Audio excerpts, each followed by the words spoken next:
Okay, so we take the arrow. You can see how the grain runs across it. We're going to mark it right across that grain, just like that, right in the center of the arrow.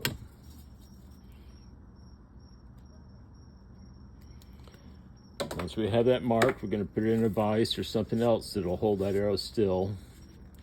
Get it down kind of close. We'll take a hacksaw.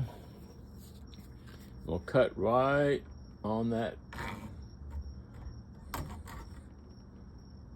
Sometimes you have to pull it once or twice to get it started.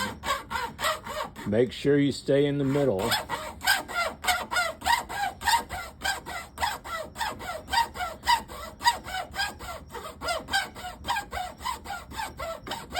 Cut her down about a saw's length.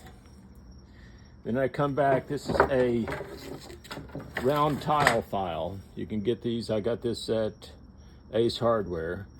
Pull it across a couple times, get it started, and nice and easy. Go right down through the center.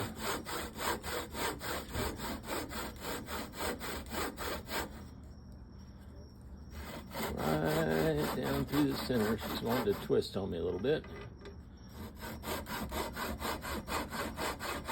And then when I get down to the bottom, I'll pull it out, turn it over, and I'll make just a couple little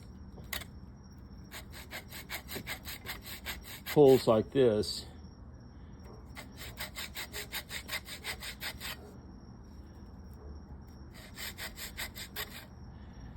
To put a little bit of a bevel in it thing, so when the string is pulled, pull back, the string will be in that bevel there just a little bit. Okay, and then we're going to go on to wrapping this knock and see how we can get her finished up.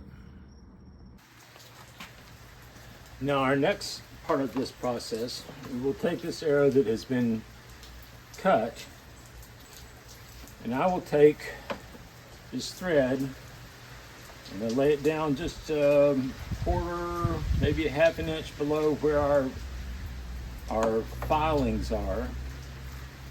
And I'm going to hold it with one finger and wrap it and kind of back wrap it back down the shaft, leaving this little tag end underneath my wrappings. I get about 8 or 10 on that.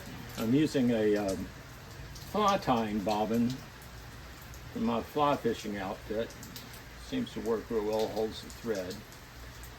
And then I put a loop. I make a loop with this cord right here. It's a little black loop. I don't know if you can see it or not.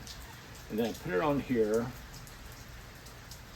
drop it in the knot, kind of keep it stationary, then wrap 6, 8, 10 times more. Last wrap or two, make sure that you're down the shaft of the arrow.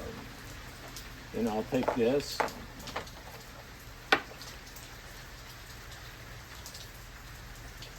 cut a bit of the thread off, pull it through the loop, and kind of hold it with this finger while I pull this loop back through. And what that does is that cinches that thread back underneath these wraps. And when you're done, you can bunch them together. You can take almost anything. Then I usually take and trim the tag ends off just a little bit. Okay, once we have made our wraps around here, take a drop of glue, put it on these threads. This is Duco cement. Super glue works real well.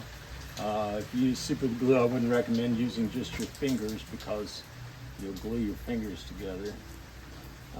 Usually wear a pair of gloves you have on hand. You should always have a box of gloves on hand. But anyway, take a drop of glue, put it around there, make sure your threads are tight, and then set these aside and let them dry, preferably for a couple hours anyway, and then we're going to go on to the next part of the process. Next part of the process will be grinding this off just a little bit. Some of the guys like to put a wider knock in here, like a V-shaped, so that it's easier to put on the string.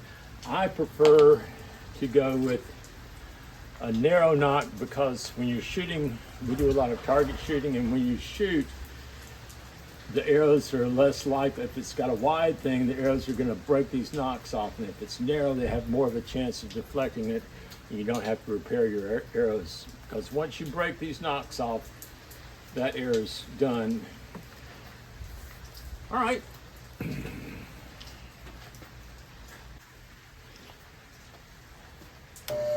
Now usually I take these, make sure they're right about the right length, and I'll take the arrow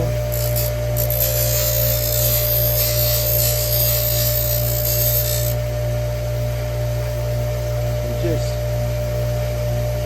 round the ends of it just a little bit.